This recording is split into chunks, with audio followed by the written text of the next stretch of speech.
Hello, Year 5. Interestingly, I had already recorded this lesson and already prepared it a couple of days ago. However, I've been in school all day today, working with Year 3, and I didn't get the chance to really mark the poetry from 5H during the day. So I've been sitting looking at it this evening, and what you guys have actually given me has made me change my mind about how I wanted to proceed with our lesson today. And that's a good thing. Seeing what you have written has really sparked my mind and given me some more ideas about how best to help you become great poets. So I have now adjusted things a little bit to include some examples of some work that students gave to me today and how we can tweak them, adjust them, edit them to make them even better. So let's begin. Let's look at the learning intention and the success criteria first. Learning intention, obviously, at the moment is to be able to write poetry, and specifically for this lesson, to be able to write a poem rich in imagery. And you worked around the 5 senses yesterday to really experiment with creating imagery in different ways, whether it was sight, sound, smell, taste, or touch. So your success criteria today is to be able to write a poem. I can write a poem using sense words and adjectives to create images in the mind of the reader.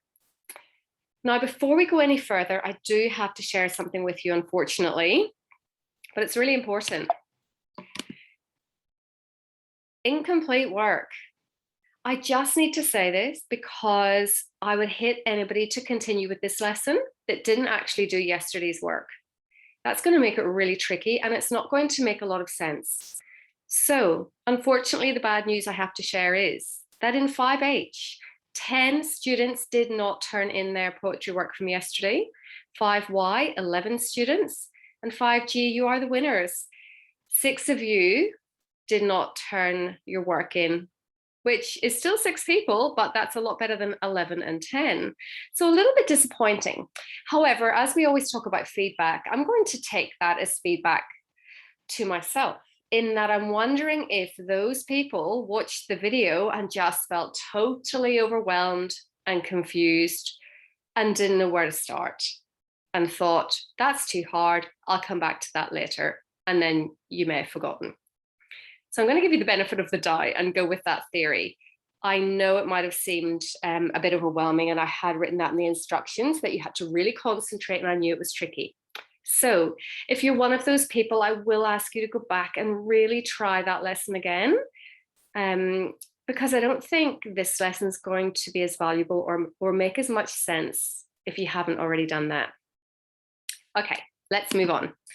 So the idea is to paint the sense, the image, if you like, with words. That's what we're actually doing. So let's read this example. Now, this example is a fantastic sentence that one of my students wrote for me at the end of yesterday's activity. The cake looked proud because its wafting, delicious smell attracted more guests to come and take a bite. Now, straight away, you can see that that person was writing a sentence about smell. And if you remember, what I wanted you to do there was to use the noun cake and the sense of smell to create a fantastic sentence, creating images. Now, that sentence definitely creates images for me. I have a suggestion, however. The word smell is actually included in the sentence. So I was wondering if it's possible to take the word smell out of the sentence. Can we create the sense of smell without actually using the word smell? It's a bit like the old show, don't tell that you would have been taught in year 3, probably even in year 2, year 4, when you were doing your narrative writing. So let's see, I had a play around and I came up with this. The cake looked proud because the wafting and delicious aroma attracted more guests to come and take a bite. So I didn't do a lot really, did I? I just changed the word smell to aroma. But I think aroma really, in my mind, creates an image in itself. So that was one suggestion. Now, the second thing I think it's really important to think about is the fact that we're writing poetry and not narratives. So most of my students actually did this, and perhaps it was because I didn't explain it properly in the instructions, which again is feedback to myself. I really did want you to write a sentence, which would be like a line in poetry. I did actually say that in the instructions. A line in poetry, not like a sentence in a narrative. Now, that amazing sentence that this student wrote does read a little bit more like it's in a story. It's a long sentence. It doesn't look like it's from a poem, just from the way it's written from left to right, all the way across the screen or on the page. So I had to play around experimenting with how we could actually change that sentence to make it look more like the verse from a poem. And you can see what I came up with in the white font, in the white writing. Wafting, delicious sweetness, the aroma, oozed from the oven, warm and enticing. Come and take a bite, it called. So I actually haven't changed much. I did add in sweetness, and I did add in it called. But all of those words predominantly came from the work of this student. And the sweetness and it called, I was inspired to add because of how amazing the student sentence was in the first place. Straight away, visually, you can see it looks more like the verse from a poem. Straight away, when you hear it read aloud, it sounds like it's got some rhythm, and you might even be tempted to start thinking about counting the syllables. It just feels and looks more like poetry rather than a sentence out of a narrative. Now, the reason I'm telling you this is because, as I said, most of my students in 5H didn't write their sentence so that it looked like a poem or part of a poem. Today, you are writing poetry. So I need to make that really clear. I really need you to think about making your writing today visually look, and when it reads out loud, to sound like poetry. Okay, so I really wanted to show you how you could do this. And you might even want to go back to your sentences from yesterday and check and ask yourself, oh, mine does look like more like a sentence. Okay, could I maybe change that and experiment with it there before you start today's work? Okay, so here we have more poetry, not narrative, and show, don't tell. The blazing yellow sun shines its beautiful beams of light upon the earth. Again, this is a stunning sentence, but it actually uses the word sun. The word sun is in there. Could we not take that out? Do we need, does the author, does the poet need to actually have the object that they are painting and describing? Does it need to be stated in there? Is that not the whole beauty of a poem, that you're kind of left to imagine and guess what it is the poet is painting a picture of? What image are they creating? So they're creating an image of the sun. We don't need the word sun to be in there. That's giving it away. So again, let's take out the word sun, just like we took out the word smell. And also you can see I have adjusted how these words could be presented so that it looks more like poetry. Blazing yellow shines, beautiful beams, light upon the earth. What else have I done to make it look like poetry? Well, we've removed the, its, of, and another the. Taken out a lot of those little connecting words that we tend to want to put in to make it a really great sentence in narrative writing. But actually for poetry, it's too much. It's overload. We don't need it. And if you think about that verse again, if you didn't know what the sentence was up above, do you think you would be able to guess it was about the sun? Blazing yellow shines, beautiful beams, light upon the earth. I think you probably would guess that it was the sun. And that's a good poem. That's a good verse when it paints the image so that the reader can picture what the object is. Another example, the sun quickly rises and the golden path appears. That's awesome. And you could actually just put that as 2 lines as it is. However, show don't tell. I've taken the word sun out again and changed it to oranges and reds rise, the golden path appears. So I'm hoping you're getting the idea of how you can take your thoughts, your amazing thoughts, the senses, the adjectives, and how you can actually use all that and put it into what looks more like a verse in a poem. The cake smells wonderful, like it just came out of the oven. Again, we've got the word smells here. So let's take that away. How can we create that image, that sense of smell? You can just imagine being in the kitchen and getting that smell of the cake baking. How can we achieve that without actually saying smells? And actually, do we need the word cake? Can we show without telling? The waft of sugary goodness hugs my nostrils straight from the oven. I wonder if anybody's spotted a literary device that's in there too.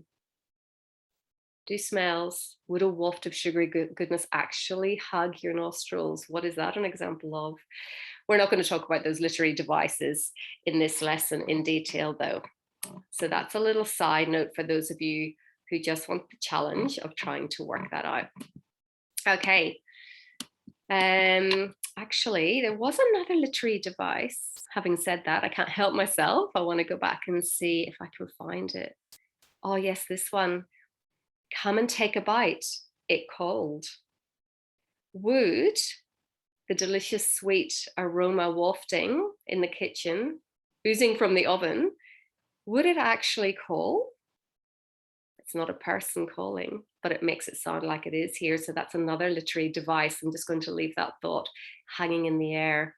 Okay, so thank you so much for all your amazing work yesterday for those people that did complete those tasks, because you've really inspired me, as you can tell, to actually rethink how I was going to present your work today. And I really felt that that was useful, because you'll get more out of it now. And hopefully you'll now in turn be inspired to think about how best to create your poetry today. So there's our learning intention and success criteria, just as it was on the slideshow. So today you are going to write your own poem using imagery. And I don't know about you, but I'm feeling really excited about that.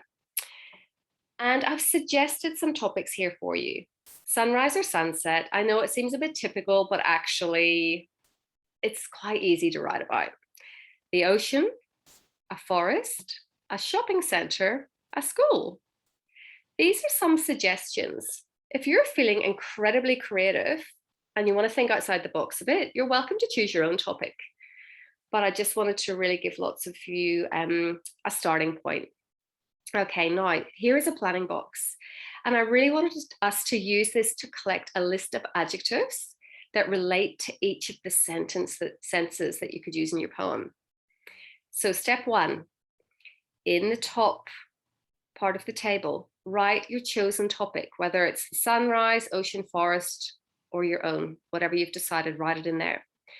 Then I want you to think about each of our 5 senses and choose an adjective that you think would paint the picture of that particular sense. So for example, if you're doing sunrise, we put it in here. And if I think of a sight, well, we've talked about reds and oranges already in the previous examples. So let's just steal that for a moment. Now, sound is an interesting one for this. I'm tempted to say leave it out, because there isn't really much of a sound when you're watching the sunrise or the sunset. However, perhaps we could just put silence or silent. Peace. Does that create a sense of sound, even though it's a lack of sound? Maybe. And feeling, how do you feel when you're watching the sunrise or the sunset? Or how does it feel on your skin? Or can you feel the colors or the heat on your face? Taste, I think this is one we would have to leave blank. And smell, same again. Now, this is a really interesting point to make. I don't know if you remember earlier in the week when I shared some poems with you, or actually the other lady that was giving her videos shared some examples. Some of those poems, it was predominantly all visual imagery, or another poem was all sound imagery. So my point is, your poem doesn't have to include every single sense, because as you can see with sunrise or sunset, that would actually be really, really tricky to do. It'd be difficult to find words for these senses, unless you chose something like the shopping center as your topic. that might open itself up to more opportunities, because you might walk past the donut stand in the shopping center and smell the amazing smells of the donuts being cooked or baked. Perhaps you're going to taste that donut. How do you feel when you're in a shopping center? Maybe it's really busy and crowded and you're feeling really, just uncomfortable and panicky and you just can't wait to get out of there. Maybe it's really noisy with lots of young toddlers running around and screaming. And the sights, the hustle and the bustle of lots of different sites, all the shops, the lights. So you might want to decide how you want to proceed with this. If you're feeling creative today, you might want to choose shopping center as your topic, because that will open up more opportunities for you to explore all of the senses. If you're feeling like that's a bit much, choose maybe the sunrise or the ocean or maybe the forest, where you'll probably just be writing mostly a sight image poem or a sound image poem. Okay, then you can take your adjectives and begin to write your image poem. Now, I've actually presented it like this, as if you are going to have 5 verses, 1 for each sense. That could be really helpful to give you structure. However, you have heard what I've just said.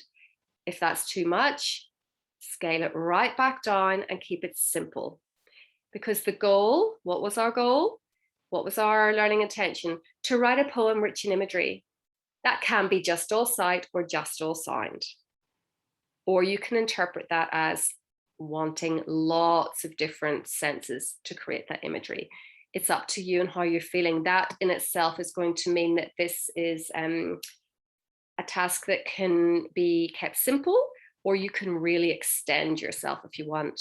Another opportunity to challenge yourself is that you could also consider counting the syllables in each line and attempting to create a syllabic pattern in your poem. So if you really feel like you're a natural writer and you're in the mood today, you can add that extra layer of complexity when you're writing your poem. Tackling the imagery and thinking about the syllables and getting a rhythm and a pattern throughout your poem. Lots to think about. Okay, that's it. That's it for today. So go and have some fun with that. Please go back and just have a sneaky peek at yesterday's lesson if you didn't do it. You don't even have to do all of it. Maybe just do the first part and then go down to the last bit where we were practicing writing those sentences, just to kind of warm you up. And so that my lesson and the presentation I just gave you on the slideshow actually makes more sense. All right, it's up to you to apply yourself however you decide. But have fun. I can't wait to read what you come up with.